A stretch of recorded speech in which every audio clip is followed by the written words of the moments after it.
ପିଲା କଥା ଶୁଣନି ଏହି ଅଭିଯୋଗ ପ୍ରାୟ ସବୁ ବାପା ମାଙ୍କର। ଏହା ଆମ ସମସ୍ତଙ୍କୁ ବେଳେବେଳେ ହତାଶ କରିଦିଏ, ରାଗ ବି ଲାଗେ। ତେବେ ଆଜିର ଏହି ଆଲୋଚନାରେ ଆମେ ଠିକ୍ ସେଇ ବିଷୟରେ କଥା ହେବା। କାହିଁକି ଏମିତି ହେଉଛି ଆଉ ଏହାର ସମାଧାନ କ'ଣ ହୋଇପାରେ? ଆଉ କେତେଥର କହିବି, ଏହି ପ୍ରଶ୍ନଟା ଆମେ ସମସ୍ତେ କେବେ ନା କେବେ ନିଶ୍ଚୟ ପଚାରିଛେ। କିନ୍ତୁ କେବେ ଭାବିଛନ୍ତି ବୋଧହୁଏ ଆମ ପ୍ରଶ୍ନ ପଚାରିବାରେ ହିଁ କିଛି ଭୁଲ ଅଛି? ଚାଲନ୍ତୁ ଏହାକୁ ଟିକେ ଅଲଗା ଦୃଷ୍ଟିକୋଣରୁ ଦେଖିବା ଆଉ ଗୋଟିଏ ଭଲ ଉପାୟ ଖୋଜିବା। ଆମର ଲକ୍ଷ୍ୟ କ'ଣ? ଲକ୍ଷ୍ୟ ହେଉଛି ପିଲାକୁ କେବଳ ଆଜ୍ଞା ମନେଇବା ନୁହେଁ, ବରଂ ତା ସହିତ ଏମିତି ଏକ ସମ୍ପର୍କ ଗଢ଼ିବା ଯେଉଁଠି କଥା ମାନିବାଟା ଆପେ ଆପେ ଆସିବ। ଗୋଟିଏ ଜିଦ୍ର ଲଢ଼େଇରୁ ବାହାରି ସହଯୋଗର ଏକ ନୂଆ ରାସ୍ତା ତିଆରି କରିବା। ଆଜି ଆମେ ମୁଖ୍ୟତଃ 4ଟି କଥା ଦେଖିବା। ପ୍ରଥମେ, ଆଜିକାଲିର ପିଲାମାନେ କାହିଁକି କମ୍ କଥା ଶୁଣନ୍ତି। ଦ୍ୱିତୀୟରେ, ଭୁଲ ସୁଧାରିବା ଆଗରୁ ସମ୍ପର୍କ ଯୋଡ଼ିବା କାହିଁକି ଜରୁରୀ। ତାପରେ କିଛି ବ୍ୟବହାରିକ ଉପାୟ, ଆଉ ଶେଷରେ ଟିକେ ବଡ଼ ପିଲାମାନଙ୍କ ପାଇଁ କିଛି ଖାସ୍ ପରାମର୍ଶ। ଚାଲନ୍ତୁ ତେବେ ଆରମ୍ଭ କରିବା ଆମର ପ୍ରଥମ ବିଷୟରୁ। କୌଣସି ସମସ୍ୟାର ସମାଧାନ କରିବା ଆଗରୁ ତାର କାରଣ ଜାଣିବା ନିହାତି ଦରକାର। ତେଣୁ କିପରି କରିବା ଜାଣିବା ପୂର୍ବରୁ ଆସନ୍ତୁ ବୁଝିବା କାହିଁକି ଏମିତି ହେଉଛି। ଆମ ପିଲାଦିନ ଆଉ ଆଜିର ପିଲାଙ୍କ ପିଲାଦିନ ଭିତରେ ଆକାଶ ପାତାଳ ଫରକ। ଆମେ ବାହାରେ ଖେଳୁଥିଲୁ, ପରିବାର ସହ ଅଧିକ ସମୟ ବିତାଉଥିଲୁ। କିନ୍ତୁ ଆଜି ସବୁଆଡ଼େ ସ୍କ୍ରିନ୍, ପାଠପଢ଼ାର ଚାପ ଆଉ ଆମ ନିଜର ଚାପ, ଏସବୁ ପିଲାଙ୍କ ବ୍ୟବହାର ଉପରେ ସିଧାସଳଖ ପ୍ରଭାବ ପକାଉଛି। ଆଉ ଏଇ ଯେ ମୋବାଇଲ ଗେମ୍ସ, ୟୁଟ୍ୟୁବ ଶର୍ଟସ୍, ଏସବୁ କ'ଣ କରୁଛି ଜାଣିଛନ୍ତି? ଏଗୁଡ଼ିକୁ ଆମ ପିଲାଙ୍କ ମସ୍ତିଷ୍କକୁ ତୁରନ୍ତ ଖୁସି ଦେଉଛି, ଯାହାକୁ ଆମେ କହୁଛେ ଡୋପାମିନ୍ ହିଟ୍। ତେଣୁ ଯେତେବେଳେ ଆମେ କିଛି ଧୀର କାମ କରିବାକୁ କହୁଛ, ଯେମିତିକି କଥା ଶୁଣିବା, ସେମାନଙ୍କୁ ସେଇଟା ବୋରିଂ ଲାଗୁଛି। ସତ କହିବାକୁ ଗଲେ ଟେକ୍ନୋଲୋଜି ସେମାନଙ୍କ ଧ୍ୟାନକୁ ଅପହରଣ କରିନେଉଛି। ତେଣୁ ଏଇଟା ବୁଝିବା ବହୁତ ଜରୁରୀ ଯେ ପିଲାଟିଏ ଯେତେବେଳେ କଥା ଶୁଣୁନି, ସେ ଜାଣିଶୁଣି ଆମକୁ ହଇରାଣ କରୁନି। ଅଧିକାଂଶ ସମୟରେ କଥାଟା ମୁଁ କରିବିନି ନୁହେଁ, ବରଂ ମୁଁ କରିପାରୁନି ହୋଇଥାଏ। ହୋଇପାରେ ତାର ମସ୍ତିଷ୍କ ସେତେ ବିକଶିତ ହୋଇନି, କିମ୍ବା ସେ ଥକି ଯାଇଛି, କିମ୍ବା ଆମ କହିବାର ଶୈଳୀ ହିଁ ଠିକ୍ ନାହିଁ। ତେବେ ଏହାର ସମାଧାନ କ'ଣ? ସମାଧାନର ପ୍ରଥମ ଆଉ ସବୁଠୁ ଗୁରୁତ୍ୱପୂର୍ଣ୍ଣ ବାହାଚ ହେଉଛି ଆମର ମାନସିକତାରେ ପରିବର୍ତ୍ତନ। ମନେ ରଖନ୍ତୁ, ଭୁଲ ସୁଧାରିବା ଆଗରୁ ପିଲା ସହିତ ଏକ ମଜବୁତ ସମ୍ପର୍କ ଗଢ଼ିବା ନିହାତି ଜରୁରୀ। ଟିକେ ଭାବି ଦେଖନ୍ତୁ ତ, ଦିନସାରା ଆମେ ପିଲାକୁ କେତେଥର ସୁଧାରୁ, ଆଉ କେତେଥର ତା ସହିତ ମନ ଖୋଲି କଥା ହଉ, ତା କଥା ଶୁଣୁ। ଆମର କେତେ ପ୍ରତିଶତ ସମୟ କରେକ୍ସନରେ ଯାଇଛି ଆଉ କେତେ କନେକ୍ସନରେ? ବିଶ୍ୱାସ ସବୁବେଳେ ଭଲ ପାଇବା ଆଉ ସମ୍ପର୍କରୁ ଆସେ, କେବଳ ଭୁଲ ଧରିବାରୁ ନୁହେଁ। ଗୋଟେ କଥା ମନେ ରଖନ୍ତୁ, ଯେଉଁ ପିଲା ନିଜ ବାପା ମାଙ୍କ ପାଖରେ ନିଜକୁ ସୁରକ୍ଷିତ ମନେକରେ, ସେ କେବେ ବି କଥା ଲୁଚେଇବନି କି ମିଛ କହିବନି।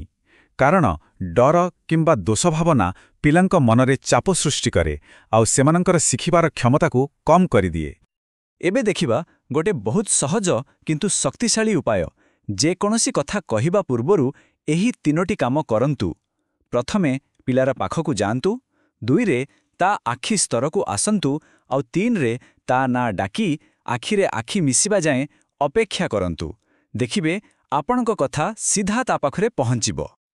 ଆମେ ଭୁଲି ଯାଉ ଯେ ପିଲାମାନେ ଆମର ଆଇନା ପରି। ଆମେ ଯାହା କହୁ ସେମାନେ ତାହା ଶୁଣନ୍ତିନି, ଆମେ ଯାହା କରୁ ସେମାନେ ତାହାରି ନକଲ କରନ୍ତି। ଯଦି ଆମେ ଶାନ୍ତ ରହିବା, ସମ୍ମାନ ଦେବା ଆଉ ଧ୍ୟାନ ଦେଇ ଶୁଣିବା, ସେମାନେ ମଧ୍ୟ ତାହା ହିଁ ଶିଖିବେ। ହଉ, ଏତେ ସବୁ ତ ଜାଣିଲେ, କିନ୍ତୁ ଏବେ କରିବା କ'ଣ? ଚାଲନ୍ତୁ କିଛି ବ୍ୟବହାରିକ ଉପାୟ ଦେଖିବା, ଯାହାକୁ ଆଜିଠୁ ହିଁ ଆରମ୍ଭ କରିହେବ।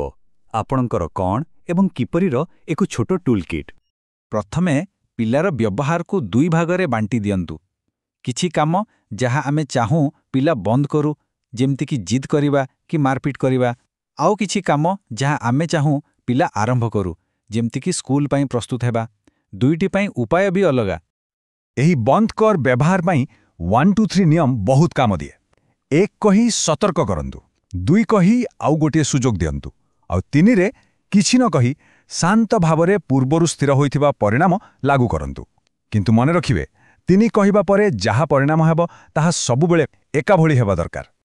ହଁ, ଏଠି ପରିଣାମ ଆଉ ଦ୍ୱନ୍ଦ୍ୱ ଭିତରେ ଥିବା ଫରକକୁ ବୁଝିବା ଜରୁରୀ। ଯେମିତି ପିଲା ଯଦି ଖେଳଣା ଫିଙ୍ଗୁଛି, ତେବେ ଖେଳଣାକୁ କିଛି ସମୟ ପାଇଁ ଉଠାଇ ନେବା ହେଉଛି ପରିଣାମ। ଏହା ତାକୁ ଦାୟିତ୍ୱ ଶିଖାଏ। କିନ୍ତୁ ସେଥିପାଇଁ ତାର ଟିଭି ବନ୍ଦ କରିଦେବା ହେଉଛି ଦଣ୍ଡ। ଏହାର ଘଟଣା ସହ କୌଣସି ସମ୍ପର୍କ ନାହିଁ। ଆଉ ଯେଉଁ କାମ ଆମେ ଚାହୁଁ ପିଲା କରୁ, ସେଥିପାଇଁ ଦଣ୍ଡ ନୁହେଁ, ପ୍ରେରଣା ଦରକାର। ଯେତେବେଳେ ସେତେବେଳେ ନିୟମ ବ୍ୟବହାର କରନ୍ତୁ, ତାକୁ ଛୋଟ ଛୋଟ ପସନ୍ଦ ଦିଅନ୍ତୁ, ଆଉ ଏଇଟା କରନି ବଦଳରେ ଏମିତି କର ବୋଲି ସକାରାତ୍ମକ ଭାବରେ କୁହନ୍ତୁ। ଛୋଟ ପିଲାଙ୍କ କଥା ତ ହେଲା, ଏବେ ଆସନ୍ତୁ ଟିକେ ବଡ଼ ପିଲାଙ୍କ କଥା ଦେଖିବା, ଯେଉଁମାନେ ଧୀରେ ଧୀରେ ନିଜର ସ୍ୱାଧୀନ ପରିଚୟ ଖୋଜୁଛନ୍ତି। ସେମାନଙ୍କ ସହ କଥାବାର୍ତ୍ତା କରିବା ଟିକେ ଅଲଗା। ଏହି ବୟସରେ ପିଲାମାନେ ଟିକେ ଅଲଗା ହେବାକୁ ଚାହାନ୍ତି। ତେଣୁ ସେମାନଙ୍କ ସହ କଥାବାର୍ତ୍ତା ଜାରି ରଖିବାକୁ ହେଲେ ସେମାନଙ୍କର ସ୍ୱାଧୀନତାକୁ ସମ୍ମାନ ଦିଅନ୍ତୁ। ପ୍ରଶ୍ନ ପରେ ପ୍ରଶ୍ନ ନ ପଚାରି ଜଣେ ଭଲ ଶ୍ରୋତା ହୁଅନ୍ତୁ। ଛୋଟ କଥାରେ ଅଧିକ ପ୍ରତିକ୍ରିୟା ଦେଖାନ୍ତୁ ନାହିଁ, ଆଉ କାହାରିକୁ ଅତ୍ୟଧିକ ସମାଲୋଚନା କରନ୍ତୁ ନାହିଁ। ସବୁଠୁ ବଡ଼ କଥା ହେଲା, ଆମକୁ ତାଙ୍କ ପାଇଁ ଏକ ସୁରକ୍ଷିତ ଜାଗା ହେବାକୁ ପଡ଼ିବ। ଯେମିତି ସେମାନେ ଜାଣିବେ, ଦୁନିଆରେ ଯାହା ବି ହେଉ ସେମାନେ ଆମ ପାଖକୁ ଫେରି ଆସିପାରିବେ। ଆମର ସମ୍ପର୍କ ସେମାନଙ୍କ ପାଇଁ ଏକ ଆଶ୍ରୟସ୍ଥଳୀ ହେବା ଉଚିତ। ତେବେ ଶେଷରେ କହିବାକୁ ଗଲେ, ଆମର ଲକ୍ଷ୍ୟ ପିଲାକୁ କେବଳ କଥା ମାନିବା ଶିଖେଇବା ନୁହେଁ, ବରଂ ତା ସହିତ ଏକ ସୁଦୃଢ଼, ସମ୍ମାନଜନକ ଏବଂ ସ୍ନେହପୂର୍ଣ୍ଣ ସମ୍ପର୍କ ଗଢ଼ିବା, ଯାହା ଜୀବନସାରା ରହିବ। ତେବେ ଯିବା ଆଗରୁ ଏହି ଗୋଟିଏ ପ୍ରଶ୍ନ ନିଜକୁ ପଚାରନ୍ତୁ। ଏହି ସମ୍ପର୍କକୁ ଆହୁରି ମଜବୁତ କରିବା ପାଇଁ ଆଜି ଆପଣ କେଉଁ ଗୋଟିଏ ଛୋଟ ପରିବର୍ତ୍ତନ ଆଣିପାରିବେ? ମନେ ରଖିବେ, ଗୋଟିଏ ଛୋଟ ପଦକ୍ଷେପ ମଧ୍ୟ ଏକ ବଡ଼ ପରିବର୍ତ୍ତନର ଆରମ୍ଭ ହୋଇପାରେ।